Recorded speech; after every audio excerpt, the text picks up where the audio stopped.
Welcome to She She Blaze, Blaze. where we're bringing you cannabis culture from a woman's point of view. And as always, here to elevate the cannabis industry. I'm one of your hosts, Ice Dawson, Cannabis Socialite. And I am Dasheeda Dawson, the WeedHead. Hey. Hey, yes, you are the WeedHead. And we're so excited because on today's episode of She Blaze, we're discussing Washington State new proposed bill. We're jumping into Michigan's legal cannabis sales. And we got our very first guest of season 3, the Dank Duchess, y'all. Hey, yes. Welcome, welcome.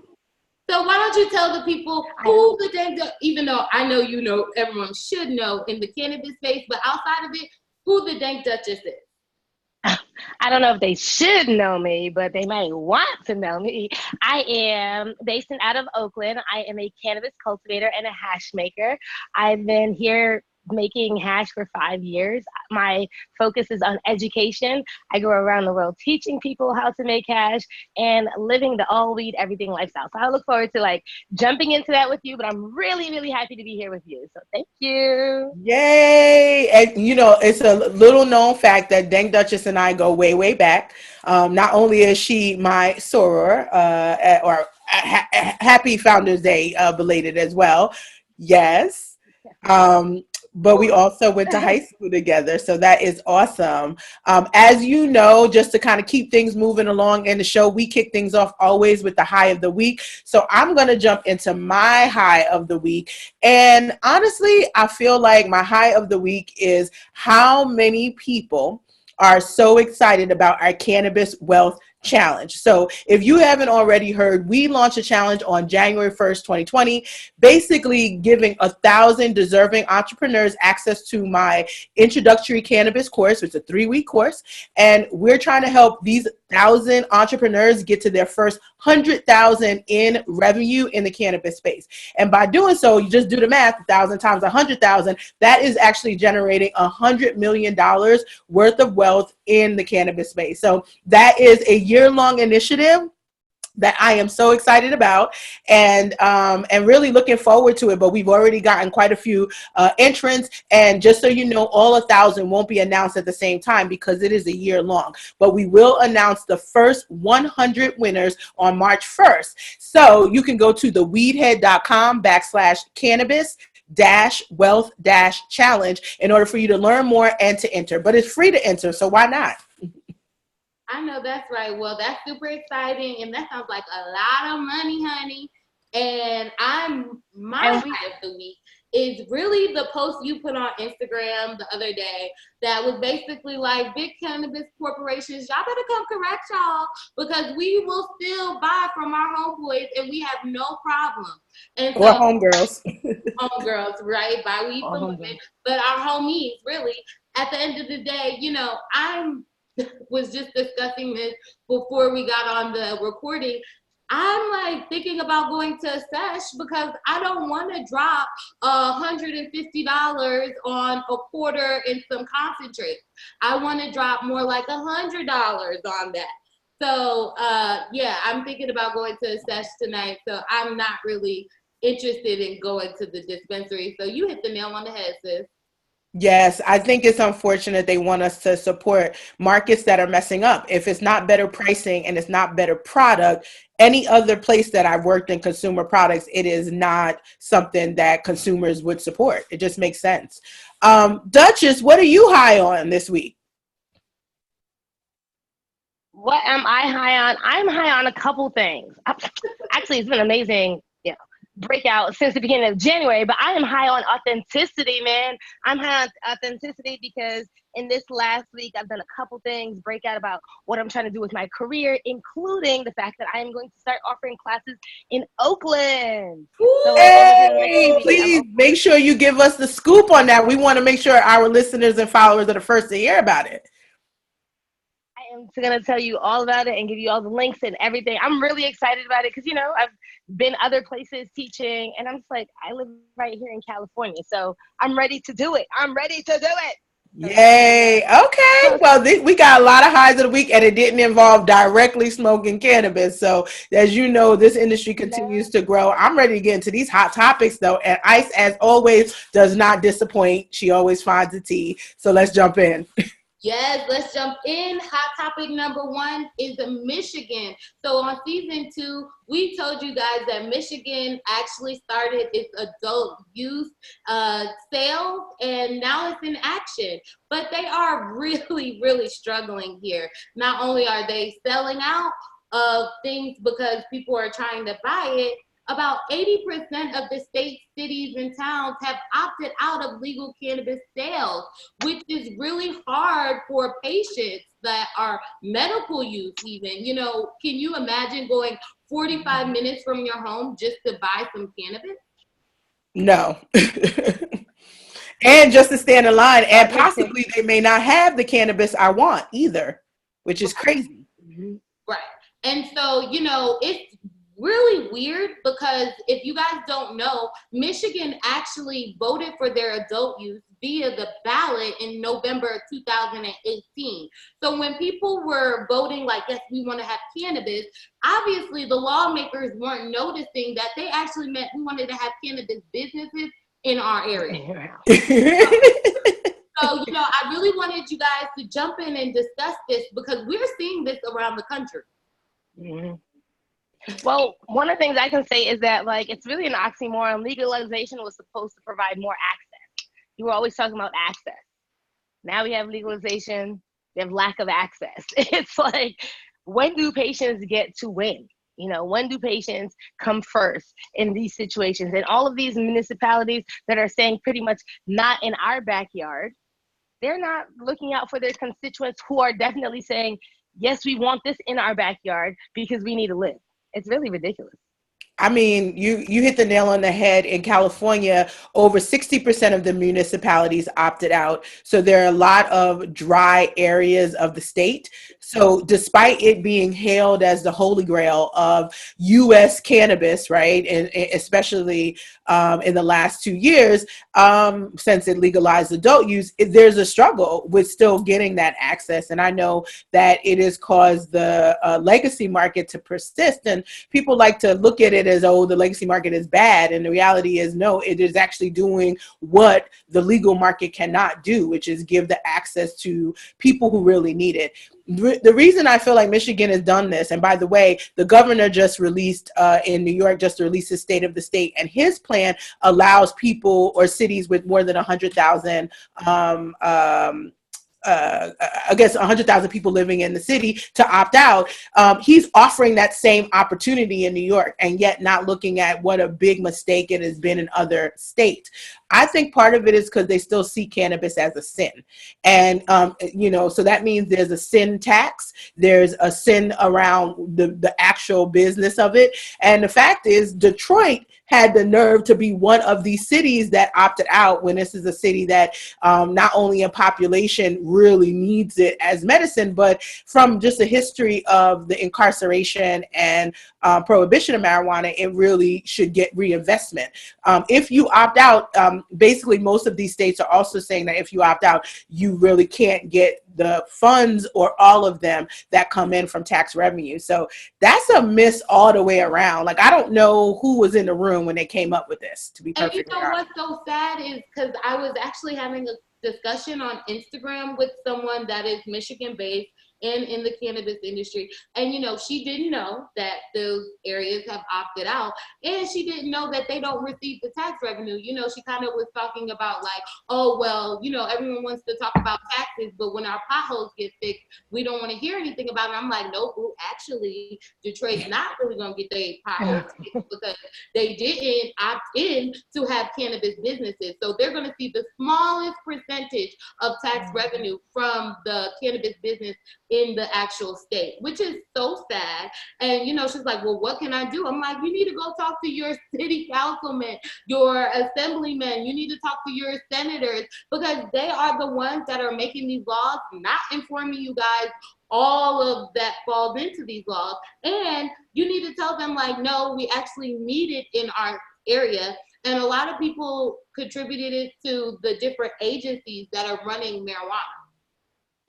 Well, I mean, I agree with you that like we all need to take our agency of our representatives. I think there are a couple things at work here. Part of it is that politicians are always willing to pay lip service to that which is, the important thing of the day. So cannabis is sweeping the world, okay? But just like you said, Dasheeda, it's still a sin. They're tolerant. They're not embracing it. They're sort of tolerating it and only tolerating it a little bit on the left hand, while the right hand is really just coming up with rules that will, smack it down. It really is just paying service to like, oh, look, we're being progressive, but not really. Yes. I mean, somehow Detroit, like seriously, Detroit has been, the poverty in Detroit. How could you be a politician in Detroit and say that you care about your constituents and yet aren't willing to go the extra steps to understand how really important and how you must have this for your residents, that you must have this for your residents? How could you be Detroit and be like, they acting like they're Bel Air? Like, you know what? You're right. Just on the money alone, they should have been into it. But a lot of it, to be honest, and they experienced this in Illinois, right when they were about to go into their adult use getting started, is a lot of Black and Hispanic, mostly Black leaders are Johnny come lately. This has been a medical program in Michigan for a long time, a hot mess medical program. But Michigan State, just a few stats to drop on you, have over 300,000 medical marijuana patients on the book. That's one of the largest in the country. And even though they've already had for a long time a lot of drama around having good product available, the right pricing and assortment, at least they already have had that many people certified. So but can you imagine that most of those people obviously are white, and a good percentage of them should probably be Black and Hispanic, but a lot of the leaders have done their best they were opposing it. They've definitely been opposing it until it becomes that point, like you said, it's sweeping the world, sweeping the nation, where they have no choice but to get on the train. But now they want to stop the train because they're like, oh, where's our people? Where are we represented? Well, we've been fighting for it for a while, and I don't blame Black leaders for wanting to protect their populations, but there's a bit of ignorance. I mean, I was in Detroit last at the NAACP National Convention. We were the only cannabis company represented in the exhibit hall. Luckily, I was able to speak. Of course, they wanted me mostly to talk about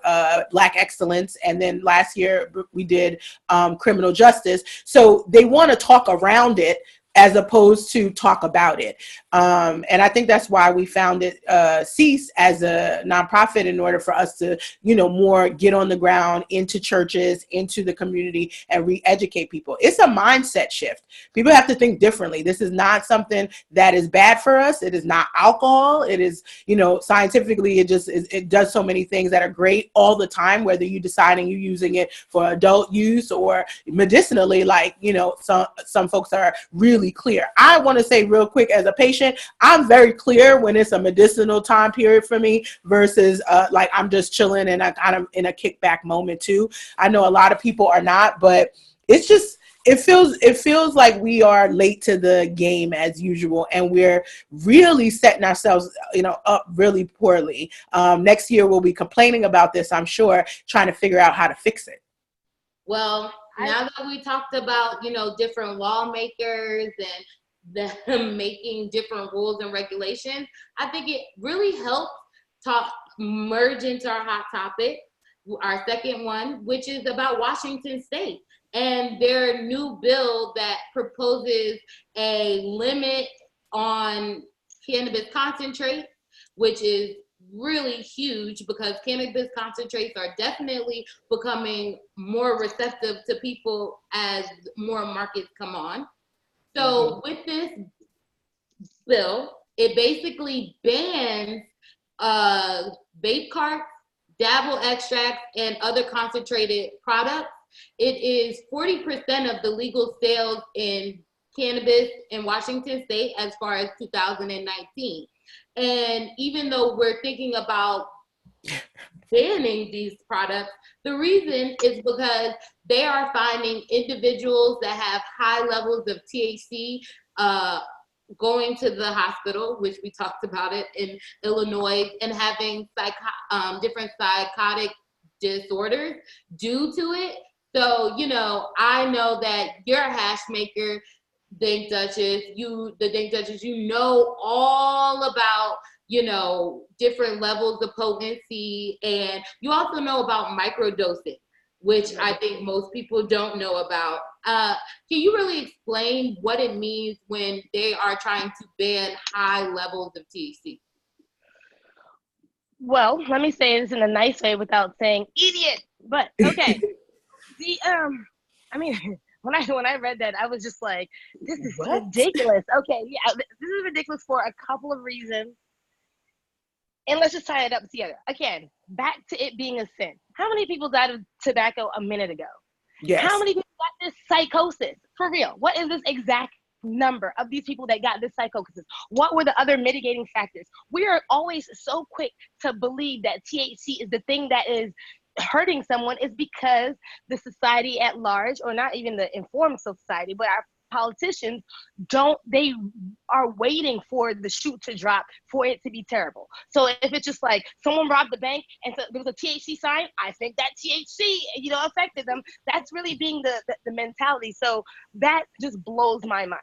The vape crisis, I mean, like, my heart to the 50 people that died. Again, how many people died yesterday? What are we talking about? Because it's disingenuous to say that you care about your constituents, but you're fine for them to fall off a cliff, but you're mad at a pothole. That's disingenuous. So I'm not really down for that. I want to call a spade on that. They don't care. They don't care. If you're trying to say that 40%, okay, so let's talk about money. Money is where it happens, okay? 40% of your market is on cannabis concentrates, but you're just willing to just chuck that? Why? Because you don't care. Somehow there's some kickback or something happening, but you just don't care. You're not caring about your real potholes, and you're not caring about people who are actually really dying. One of the values of concentrates is the efficacy at which problems can be dealt with. Someone like me with crazy anxiety, I can smoke one of my big joints, or maybe half of it, like go with a 1.75 to 3.5 grams, or I can take 2 dabs and feel better in 3 minutes. You can't tell me you care about patients when, you know, my pain can be alleviated this fast, but you think I should go this fast because you want to limit the amount of THC. Then it comes back to, again, THC being demonized. I said it years ago. Praise be for CBD. All those kids with Dravet's and epilepsy and all that, praise be that there's something that is helping all these people. But at the same time, we were demonizing THC, so you have marketing that says stuff like, oh, it's CBD, not that THC.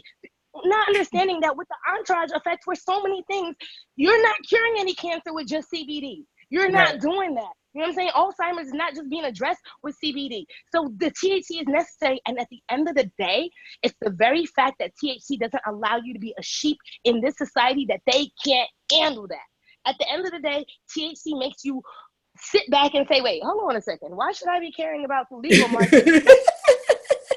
Legal market when they don't care about me, and they have all kinds of companies that are still putting, you know, all kinds of pesticides on stuff. And when I was with the medical market with old Joe down the road, I got to tell you, I felt better. They don't want you to think like that.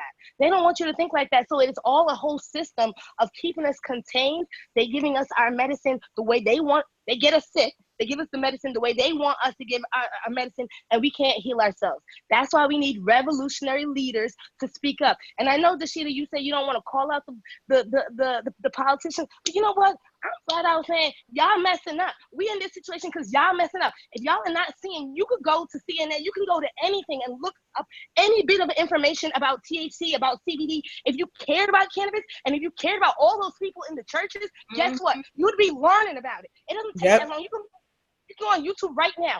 YouTube, what is cannabis? You learn that in about 5 minutes. We announced all of them made it. But if you are a leader and you're talking about we're trying to take the Black people and the Latin people to the next century, but you're not doing that, then you are kowtowing and bowing down to the same BS system that got you where you are. And maybe you're happy about that.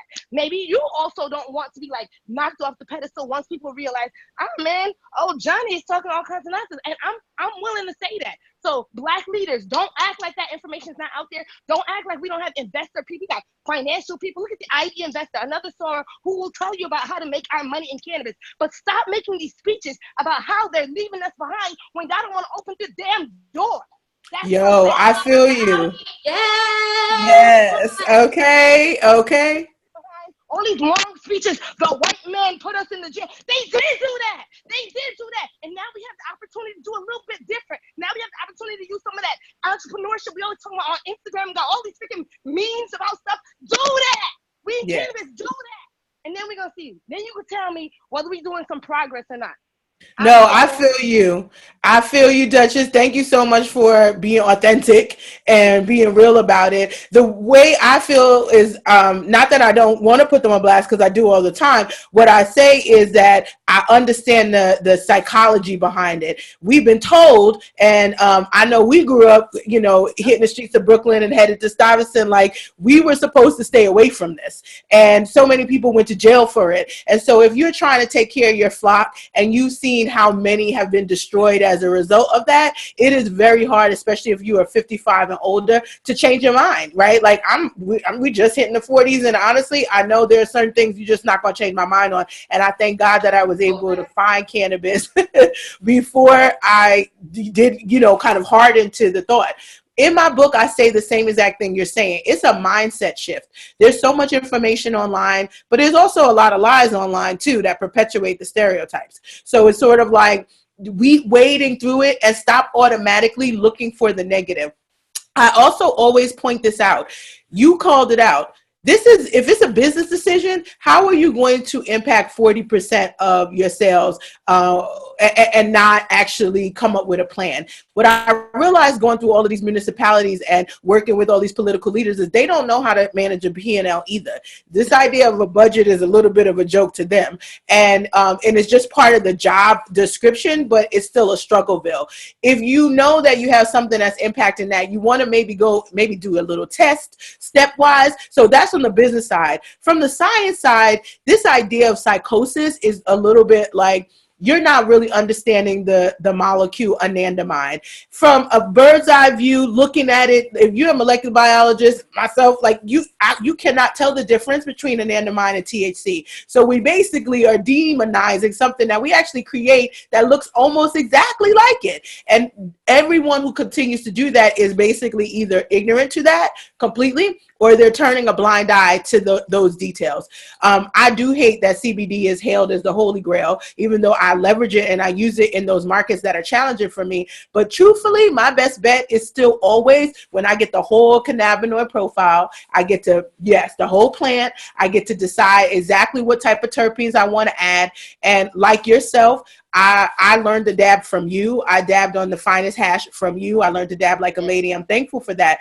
It's a real life changer when you got to work all day and you don't have the time to step out and take a hit from a pipe, or, you know, smoking is not allowed. Even vaping is not allowed. A dab can last me through most of the day for the pain that I have and the neuropathy that I have. So it's a real thing related to potency and more efficacy for patients. But you're right. I think that people don't care about patients or consumers, and they're starting from control of something that they've had, you know, control of in a very harsh way for a long time, 80 years, and they're talking for money. The two things that are in my way, you know, I feel like, in my opinion, are very evil, preventative for the market from thriving. You went in, and I know we got more to talk about, and I literally we're just continuing on that same conversation. I don't want to you know, skip over this, but we got to come back to something like this, Ice, and talk about some of these like rules I say that have been developed based on bro science, right? It ain't real science. And how many of them are there out there? And what do we need to do? What are the steps that you can do to start changing them? Because we know Colorado and California are already going back to change things because they know better.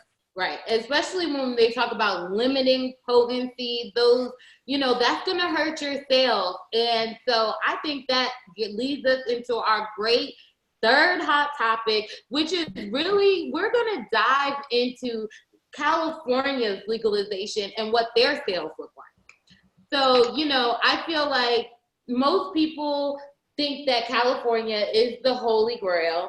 like you guys said, and you know, everyone's like, you know, this, that Cali pack in the legacy markets in the illegal states.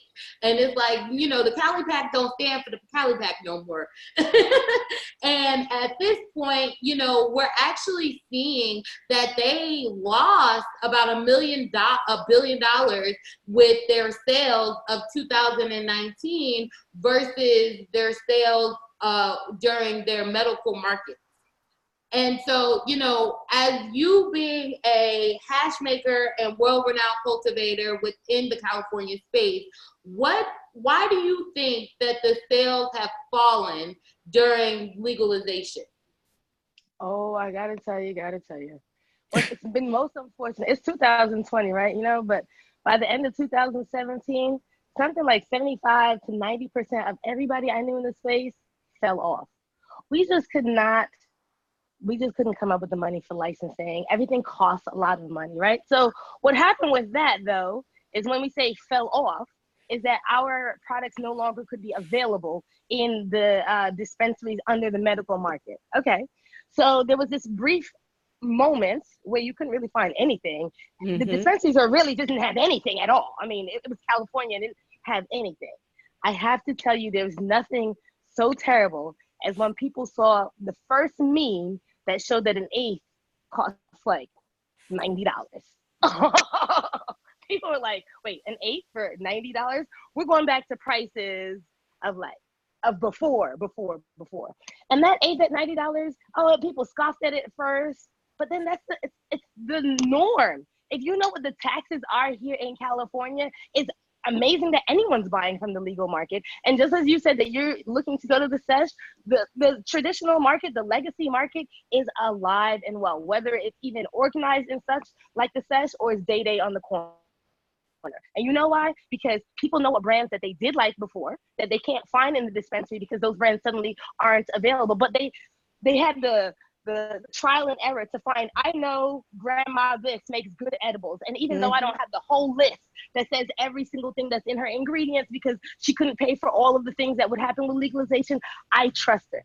At the end of the day, we have a trust issue here in California. We have a crazy trust issue, partially because the California market has been so gobbled up by so many corporate interests with people who don't smoke cannabis, who don't cannabis, who see cannabis only as a commodity. And if everyone could just smoke Blue Dream all day long, they'd be fine. They'd be fine with a monoculture. They'd be fine with just lack of variety. They'd be fine with synthetic terpenes. They'd be fine with everything. And that's why people who know aren't buying. And they're telling their friends about it. And people are going and buying stuff from the dispensary 1 or 2 times and then realizing this is not worth it. That's at the end of the day, it doesn't end up being worth it. We don't have the product choice. A lot of places don't have access to cannabis, like we talked about before, because the municipalities decided, we don't care about that. And it's just not as good.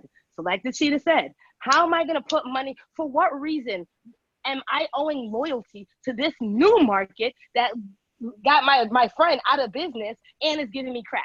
Why? At the end of the day, what's the answer to why? Because it's the right thing to do. You know how many things were the right thing to do? You know, there was a time when cannabis was not legal at all and putting us in jail was the right thing to do. And look what we got from there. So that's so true. I mean, thank you. Thank you. You hit the nail on the head on so many different levels. We spent a good chunk of time in Cali. I avoided Cali like the plague when we first entered the market in Arizona. And folks look at me like, you crazy? You're not going to Cali? And I'm like, it is so nuts over there for various reasons. You have a legacy market that does still persist. And then you have these legislators who are tone deaf to what's happening culturally, what's happening. And the fact of the matter, it's been legal since 96 from a medical standpoint, and yet it probably has the least amount of health professionals that are really involved. So that says a lot too. As I just became part of the board for Doctors for Cannabis Regulation, I'm one of the few non-doctors on the board. I'm definitely coming from a patient perspective that I already understand consumer behavior. if we at least get health professionals to be re-educated, because you don't learn about the endocannabinoid system, and have them brought along in a market, you will see a very, very different shift in the adult use space. If people know something is good for them, they're more willing even just to try. But then, like you said, taking it multiple layers, the next layer is the price point making sense? Is my travel plus the price point making sense? And then when I get there, does the assortment have what I need? If Washington is going to remove concentrates and things that are dabbables, then will I even be able or willing to be participating in that market when I know I can get great hash from someone else? I think that these are the questions that every legislative body should be thinking about. But like you said, most of these people and the big companies that come in, they don't know about cannabis as science, and they don't care about consumers as patients first and then consumers as adult use. It is all about how do we get to the money fast. Even the way they set up the market to, like you said, purchase so much just to get in. You're purchasing a license, you're purchasing compliance, you're purchasing a specific type of packaging, you're purchasing specific type of testing, you're purchasing throughout the process, gaining more and more money for the system, for the state. But then I ask my question, like, where is that money going? Is it being reinvested back into the community? Do we have a social equity programs that actually work? The answer to that is no. You got a lot of people who have a license, but then they don't have enough money to actually work and build their business. So it does feel like the rich are getting richer, and the people who are sick are still, we're staying sick unless you decide to do what is right for yourself, which is utilize the legacy market. But that hasn't changed in 40 years. Despite all of the incarcerations and that rate going up every year, Drug Policy Alliance shows clear data that our usage rates across all races has not changed at all. So we know inherently something is good for us in it, and we're willing to take that risk. You could actually get 5 to 10 for a dime bag here in Georgia. And people are still willing to take that risk, right? And that's because they know they need it in some way, shape, or form. They do know they need it, but I believe that the governor is hearing your cries, as he has proposed another bill that basically will reform some of California's taxing issues. He also would like to merge some state departments as far as the Cannabis Control Commission, merge with the Food and Drug Administration of that state and the Agriculture Department. So he would like to merge those three and create its own regulatory process. And so I'm very curious to see, they haven't revealed much of the bill yet, but I'm curious to see what would the prices look like as far as taxes, and is the licenses still, as you merge these agencies, are these licenses even affordable for the regular people? That's all great questions. You know, I shout out to Gavin Newsom. He's the governor of Cali. He has been doing a lot to try to walk back some of these mistakes. Duchess, you mentioned earlier that sometimes, you know, folks are like, oh, we got to legalize because we want to just at least give patients access. But what I found is that sometimes legalizing incorrectly or just without some of these things worked out, it creates more confusion. You think you should have access, but then you realize that you still don't. It's a frustration. I think if I know it's illegal and it hasn't been worked out yet, then maybe I don't hope for it or think about it, and maybe I feel like I could still impact it by lobbying and being a part of the advocacy.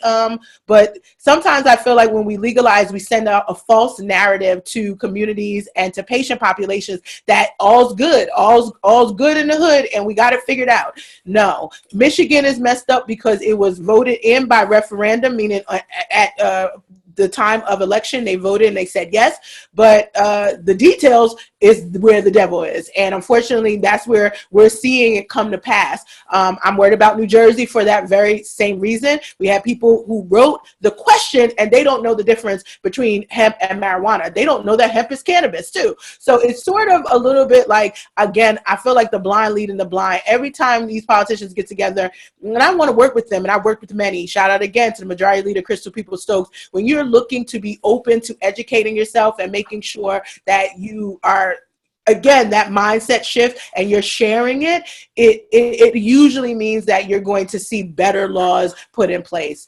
I don't know. I'm frustrated with the rest of the patient population. Living in California was very frustrating as an executive for a large, big cannabis company and wanting to, quote unquote, do the right thing and realizing like there's no way I could do the right thing financially or efficacy wise with what was being offered to me. Mm-hmm. Well, it seems like people today are definitely trying to reach out to the patient and make the income that they think comes with you know, giving the patients their medicine.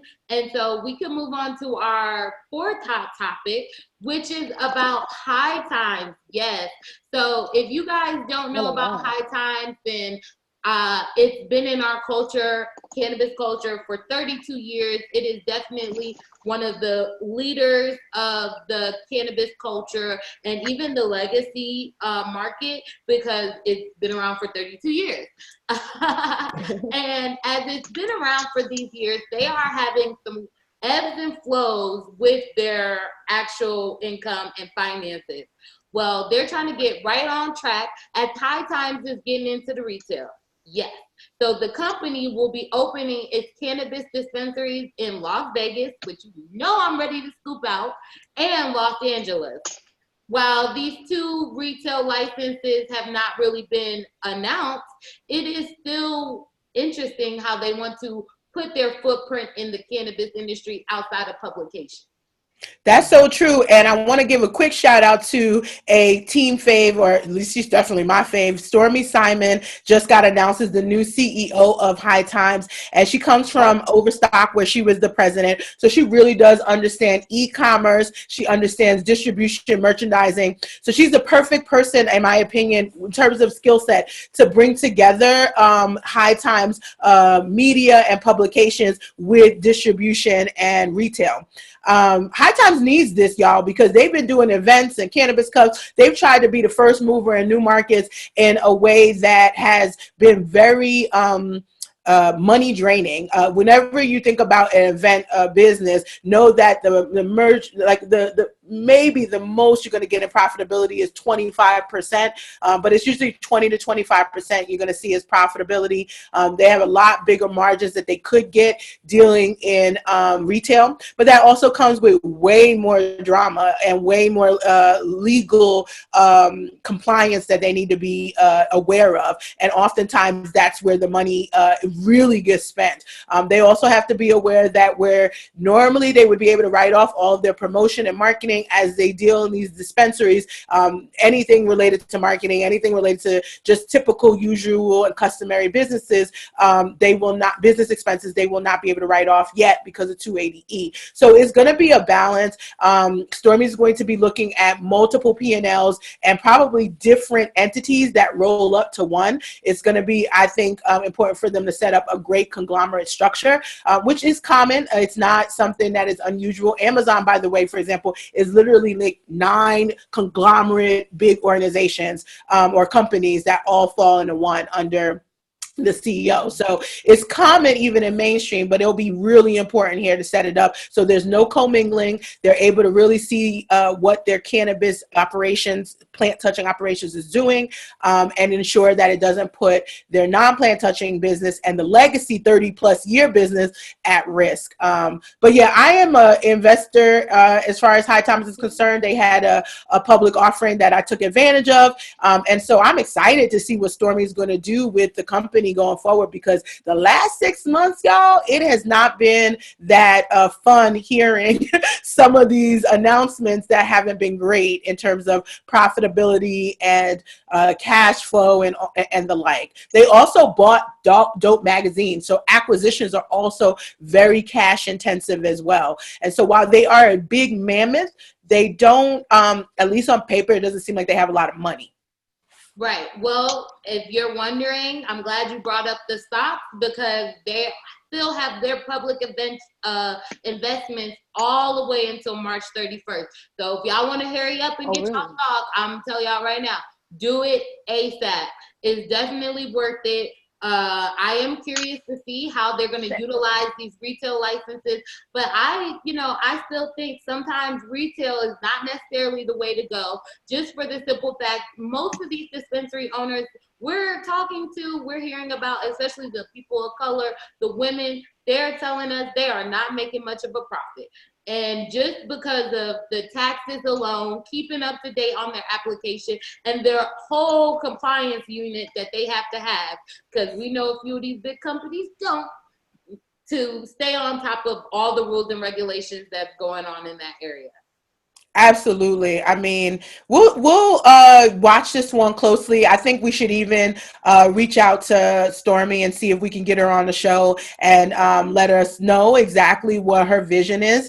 Because if nothing else, just from her work at Overstock, and I've been following her since I was a wee bit retail senior executive at Target. It's just fascinating to see how she's really captures momentum and moves things forward. Overstock under her leadership really blew up and made a lot of the right decisions because she really understands consumers. She gets people, right? You meet her and you get that in like 2 seconds.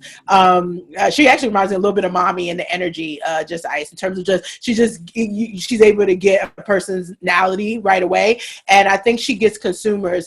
And I also think she understands that High Times for a long time has really focused on the white male 18 to 25 demographic, the stereotypical demographic. Cannabis cups, I mean, we've been to so many at this point, and I think when I first entered the industry I was very excited, but then I realized it's like dirty dab rigs, dabbing in the dungeon. All of that I think will be completely starting to get more elevated and a lot less hip-hop and hippie and more what is today's new face of cannabis. And she is a woman. I'm pretty confident in that, and I'm excited to see what Stormy will do. So, hope if you need some brown girls for the cover, we here. Yes. Just shout out to Stormy again. Being on the cover of High Times, I know y'all got a lack of brown girls right now, but Duchess, we seen you were having some technical issues, so Yes, I'm like mad nervous. No? I'm mad nervous because I am hoping, no, for real, because it came down to 1%. I got the feeling that like it was gonna do that. So like I was moving from outlet to outlet. So like I actually can't even see y'all at all because I've put it all the way down to like can't see anything. But I can hear you just fine. So I'm figuring. Perfect. So let me ask you a question. We're about to jump into the main topic, which is all about you. Are you plugged in? Do you feel settled in? I am plugged in, but I don't know the draw of Zoom basically with regard to, it says it's fast charging. So I feel like much more comfortable once it hits like 2%, then I'll know like, all right, we're going in the right direction. Okay, so wasn't going up. So really quickly, I guess just in the no, it wasn't that it wasn't going up. It wasn't doing anything. It just wasn't doing anything. So I'm like, right now, it just takes a while. I just found myself in an outlet. It says it's fast charging, so it should be at 2% any moment. That will make me feel, of course, more comfortable. It's just that I just couldn't attach before. I understand, and I appreciate you staying on with us. We have roughly about 15 minutes that we want to kind of just jump into folks being able to get to know everything about the Duchess. And I know Ice got a million questions as always, but some of that we might have to start a little after show. But yes, let's I'm ready for it. Okay. Well, awesome. We have moved to our main topic, everyone, and we are here to learn more about the Dank Duchess and her world-renowned hashies, y'all. Yay! So, thank you. Yeah. So, we got to start from the beginning, and then you probably get these questions all the time, but we really would like to know what really sparked your interest in the cannabis industry. Okay, so in terms of the formal cannabis industry over here, I decided to come out here in 2014 once I realized that it was now or never. I live in Florida, and even though statute of limitations is passed, so I was growing in Florida. And I couldn't deal with the paranoia anymore, because I'm all about taking control of your own health. And I couldn't deal with the paranoia about growing. So I flew over here to California to just get started. I figured I would take my knowledge that I had, my knowledge of my past things. I've been a web designer for a very long time. I was a writer. I came out here to do cannabis media. And it's, even though I didn't end up doing cannabis media initially, it is what propelled me into becoming a hashmaker. Well, that is amazing. What made you set up a grow in Miami at the time the statute of limitations now passed, and it's a long time ago? But, you know, that sounds, you're first mover as far as I'm concerned. 2014, moving to California, if you had already kind of, you know, was in Miami doing the cannabis stuff, how did you even merge into that from Nancy Reagan say no to like, you know what, I'm going to take my health in my closet and cure myself with my closet? Okay, I'm feeling, I got to be all animated now because we're at 3%. Boom, let me tell you what. I'm feeling myself. Hey, 3%. Okay, let me tell you what happened. So I had this boyfriend. I had this new boyfriend, and he was a pothead. And I was completely anti-weed. I used to tell him like every day pretty much that he was stupid for doing this because he was so smart, and how could he be like smoking weed? It was just dumb, right? And I'm telling you what happened. One day, about 2.5 years into the relationship, the weed called out to me. It just called, it was in a pretty piece of glass, and it said, today's gonna be the day. Okay, I decided to jump in it. I jumped in it, and I asked for him to light it. I took that one puff, knowing that I was taking all of my brains into my own hand, which I, was risking being an idiot right afterwards. And this is all I went through. And I was like, oh my gosh, I still can do differential equations in my head. So then I got a piece of paper and deadass did some calculus right there. And then I said, these fuckers lied. That was it right there. That was the whole thing right there. Not calculus, Duchess. Oh my God. I mean, I could maybe do some easy polynomials, but like, right. Can you integrate? Can you integrate? Okay. So for real, from that day, I was just like, oh man, I realized that everything is a lie. And I'm the kind of person that once I realize that something's wrong, I'm just pivoting. And I pivoted that day. So within like 2 weeks, I smoked all of my now husband's, smoked all his weed. And he said that he was going to learn how to grow weed because I was expensive, right? So then, but we were so nervous and we didn't want to go online. And so we looked at old High Times magazines. I mean, High Times helped me in so many ways.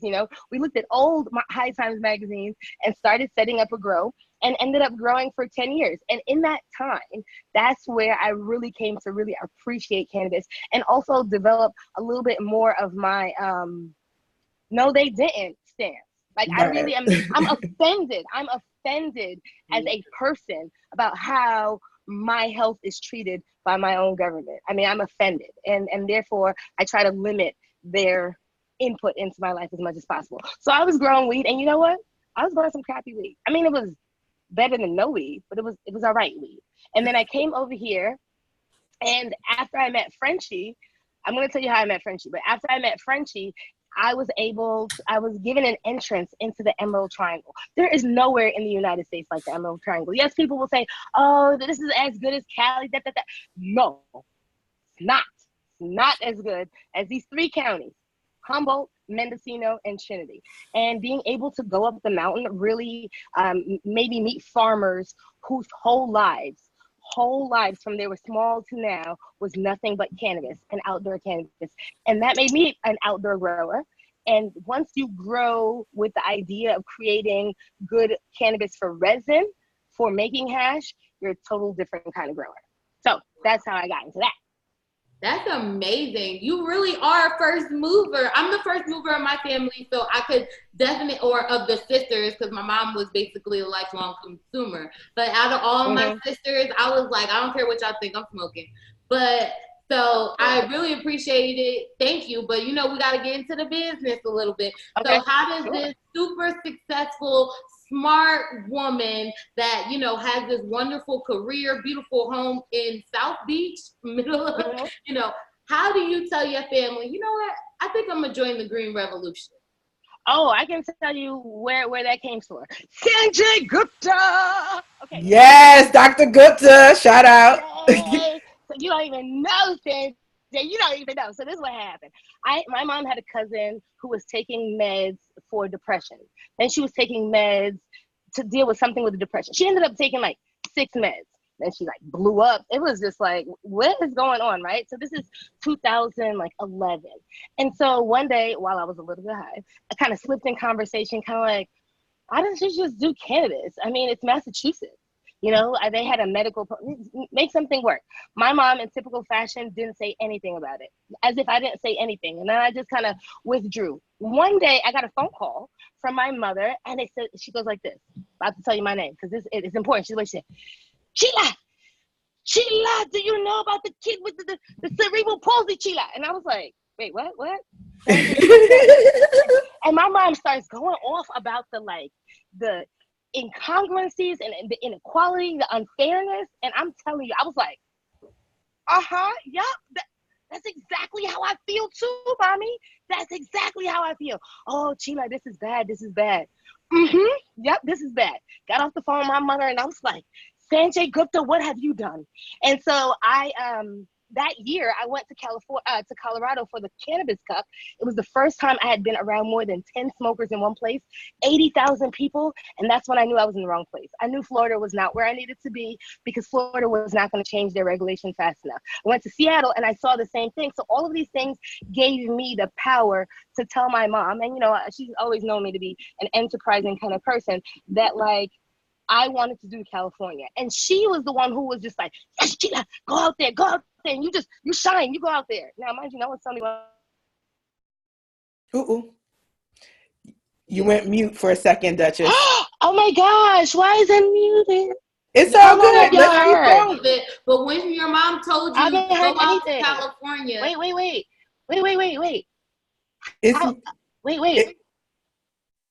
We are live, Duchess, so we have to keep going, unfortunately. But I think you just muted it for a brief moment and you're back. But we are live, so I have to what is going on here? I have to pause you for a second. Oh wait. Are we back? You've been back. We are live again, just making sure you know that we are live. And so we're going to jump right back into it. I wanted to just also point out that your accent is indicative of the fact that you are Afro-Latina and, Panamanian. Yes. And so it's like a combination of a very tough conversation we are having in our communities, right? Like a lot of people, are unable to talk to their parents about it, even though it may be something that might be good for their parents as well.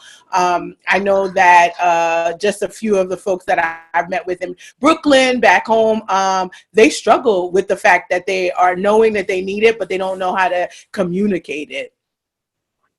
Oh, that's a key part because, one of the nicest meetings I had, you're frozen for me. I don't know if you could hear me. We can hear you just fine. So we're going to, now you're unfrozen. One of the nicest meetings that I had while I was at Emerald Cup this past year was a girl from Brooklyn. She came up to me, she knew who I was, and she was just like about how I was an inspiration. I'm just like, it was nice to hear her accent, whatever, but she revealed she was also Latina. She's half Mexican. That like being able to be open with her mom on that's hard. Like I know, I did go off before about like, what are you leaders doing? Believe me, I understand. I've been pushing within the psychedelic community. I have found that when you take it in fullness, when you're saying, okay, why do we not see more Black and brown faces in these spaces? At the end of the day, Jim Crow was like a second ago. You know what I mean? So what is happening is people are like, oh, they just kind of accepted us, kind of. Right. And now we're trying to shake it all up. I understand that. I also understand that we have to get on the other side of fear because this is running down the hill. Like this is a huge boulder that's crushing everyone down the hill. And it's like, either you jump on the boulder, try to navigate it, or get crushed. it's one of these things of like, we do need a pivot in life. I don't even know what was the last thing y'all heard, so I'm sorry. Oh, no, we're hearing everything. Don't worry about it. But I just wanted to make sure you knew Okay. that we were live. So it's a continual recording. Okay, And that's so folks are hearing interesting. you as well. We are just, in terms of a time check, since Ice and I are not in the same space, wanted to make sure you knew that we were running just at near the end of our show. But I want to make sure that Ice gets the last couple questions in related to how you bring your style of cultivating. I mean, literally the best hash experience that one can think of. I'm a princess and a little bit spoiled, so you're like the only hash I'm willing to even deal with, although Frenchie gave David a little piece and that was delicious, of course. But yeah, I wanted to find out more about that. Ice. Okay, I can tie these things right into like three questions into one. Here, all right. So I mentioned that like it was media that got me into it. So what happened was I came over here to California, and I'm not gonna lie, it wasn't easy. Nobody wanted to hire me based on the fact that like I had this business in South Beach. I did not look hireable because people thought I'd roll. And I did what is very crucial in this industry is reach out. And I met him at an event and asked him for coffee. When I asked him for coffee, we talked. He liked my communication style. He asked me if I'd write for Weed World magazine. And I would write for Weed World magazine about hashish. Now, I didn't know anything about hash. I didn't know anything. But in situations like that, you just say yes. So I said yes. And then he told me that in order to write about hash with any kind of authority, I needed to know how to make hash. I'm not gonna lie, didn't want to learn how to make hash. However, that first time I learned how to make hash, bam, I was just like, this is what I'm gonna do. Now, how that affected my style is this. What I did for Weed World for 5 years is I would reach out to hash makers and try out their hash, go on an adventure and write a very long story about it rather than just a review, an entire story about where this hash came from, the plants, how it was done. And in doing that, I was able to interview more than 30 different hash makers over the course of 5 years. And that changed my style. So whereas Frenchie gave me the baseline, I mean, a good like 80% is just Frenchie's teaching. I have modified all different types of hash makers from all over the place, from traditional hash makers in Morocco to people who are here in California doing the highest level of stuff. And that's how I, came up with the Dutch touch. So that's where I bring that, And in terms of cultivation, when you grow the plant, you understand resin the most. And you will hear me say stuff about resin. And this is the simple idea. When you touch cannabis and you squeeze it, that sticky icky, Snoop talked about the sticky icky, that's resin. At the end of the day, we are 95% of the time talking about what is in those resin balls. Hash is the collection of those resin balls. You can do it in a couple ways. You can do it through solvent like BHO. That's when you see people constantly saying, oh, I'm doing dabs. Most of the times, that's BHO. And if it's well done BHO, which stands for butane hash oil, it's going to be, phenomenal terps. Terpenes is a smell. When you open up that jar of weed and you smell that goodness, that's the terpenes, right? So we're always looking for good terps and good melts. Another thing you can have besides BHO is traditional hash. I make traditional hash using ice and water. That, although water is a solvent, is not used as a solvent in this situation, so it's termed solventless. So in terms of concentrates, you generally have solvent like BHO or PHO. You have solventless, which is bubble hash and rosin. I'm gonna tell you what that is in a second. And solvent-free, which is CO2 or BHO that has been cleaned so much that it has absolutely no parts per millimeter of butane in it. Rosin, okay, that's a new thing that you may see on the market, which is definite resin. Rosin is taking bubble hash and further squeezing the oil out of it. Rosin is always dabbable, always dabbable. So if you're a consumer, don't get caught on, this is the best melt rosin. Rosin is always dabbable. Don't let them charge you extra for that, okay? So rosin is solventless, bubble hash is solventless, and all of this hash, no matter what it is, how it's made, the idea is that it concentrates everything. And why that's important is because if you have pesticides on your plants, guess what? You've concentrated the pesticides. Any badness you do to it, you've concentrated it. Any goodness in it, you've concentrated it. And what I do as a hash maker is take the farmer's months of work and just bring it down to something that is going to be flavorful, is going to keep well, and it's going to make the customers happy.